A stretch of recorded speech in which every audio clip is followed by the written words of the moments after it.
नमस्कार, स्वागत आहे तुमचे आपल्या CM मराठी न्यूज चॅनलवर।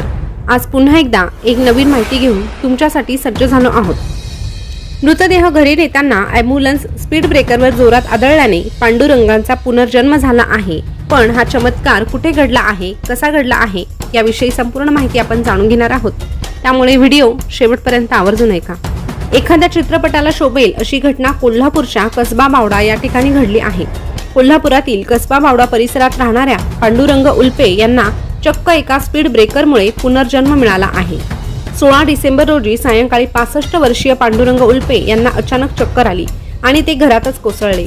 यावेळी नातेवाईकांनी तातडीने त्यांना रुग्णालयात उपचारासाठी दाखल केले, मात्र डॉक्टरांनी ते मयत झाल्याचे घोषित केले। नातेवाईक पांडुरंग तात्यांना अंत्यसंस्कारासाठी घरी घेऊन जाऊ लागले। याचवेळी कसबा बावडा परिसरात ॲम्ब्युलन्स एका स्पीड ब्रेकरवर आदळली आणि याचा झटका लागून पांडुरंग तात्या यांच्या हातांची बोटे हलू लागली आणि तात्यांना जणू जीवदानच मिळालं। कोल्हापूरमध्ये पांडुरंग उल्पे यांची चर्चा होत आहे। पांडुरंग उल्पे हे वारकरी संप्रदायातील आहे। 15 दिवसांपूर्वी 16 डिसेंबर रोजी हरिनामाचा जप करत असतानाच त्यांना हृदयविकाराचा झटका आला आणि ते जमिनीवर कोसळले। कुटुंबियांनी त्यांना तात्काळ रुग्णालयात दाखल केले, उपचारही सुरू केले, पण डॉक्टरांच्या प्रयत्नांना यश काही आले नाही। डॉक्टरांनी पांडुरंग उल्पे यांचं निधन झाल्याचे कुटुंबियांना कळवले।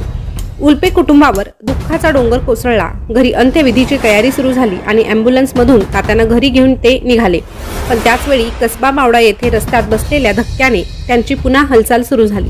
तेथूनच रुग्णवाहिका रुग्णालयाकडे पुन्हा माघारी फिरली। पांडुरंग उल्पे यांच्यावर रुग्णालयात 15 दिवस उपचार केल्यानंतर 9व्या वर्षात ते पुन्हा घरी परतले। एखाद्या चित्रपटाला लाजवेल अशी घटना कोल्हापूरमध्ये घडली आहे। जणू काही देवांनी त्यांना परत पाठवले अशी चर्चा परिसरात सुरू आहे। पांडुरंग रामा उल्पे वयाच्या 10व्या वर्षापासून वारकरी संप्रदायात आहे। शेतमजूर म्हणून काम करताना आयुष्याच्या 65तही ते हरिनामात तल्लीन होतात। 16 डिसेंबर रोजी हरिनामाचा जप करतानाच त्यांना हार्ट अटॅक आला होता। नेमकं 16 डिसेंबर रोजी काय घडलं होतं हे देखील आपण थोडक्यात जाणून घेऊया। पांडुरंग उल्पे हे नेहमीप्रमाणे 16 डिसेंबर रोजी सायंकाळी हरिनामाचा जप करत होते। त्याचवेळी अचानक त्यांच्या छातीत दुखू लागले आणि ते जमिनीवर कोसळले। पत्नी बाळाबाई उल्पे त्या ठिकाणी धावत आल्या, तेव्हा पांडुरंग उल्पे घामाघूम झालेल्या अवस्थेत दिसले। त्यांनी शेजाऱ्यांना तात्काळ बोलवलं आणि दवाखान्यात घेऊन गेले। 4-5 तास डॉक्टरांनी प्रयत्न केले, पण त्यानंतर पांडुरंग यांची प्राणज्योत माळवल्याचे जाहीर केले। काही मिनिटातच ही बातमी कसबा बावड्यात पसरली। अंत्यविधीची तयारी देखील सुरू झाली। जवळचे पाहुणे, नातेवाईक, गावकरी सगळेजण घरी जमले होते।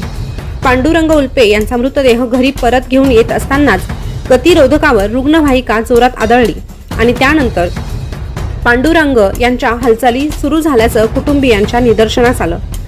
रुग्णवाहिका पुन्हा एकदा रुग्णालयाकडे वळवली, त्यांच्यावर पुन्हा उपचार झाले। 15 दिवसानंतर पांडुरंग उल्पे नवीन वर्षात स्वतःच्या पायावर उभे राहिलेत आणि आपल्या घरी परत आले। ही चमत्कारिक घटना ऐकल्यानंतर तुम्हाला याबाबत काय वाटतं हे कमेंटद्वारे नक्कीच कळवा। अशाच नवीन ताज्या घडामोडी पाहण्यासाठी आपल्या CM मराठी न्यूज चॅनलला सबस्क्राईब करा। शेजारचं बेल बटन प्रेस करून ठेवा, जेणेकरून नवीन आलेले अपडेट सगळ्यात अगोदर तुमच्यापर्यंत पोहोचेल। धन्यवाद।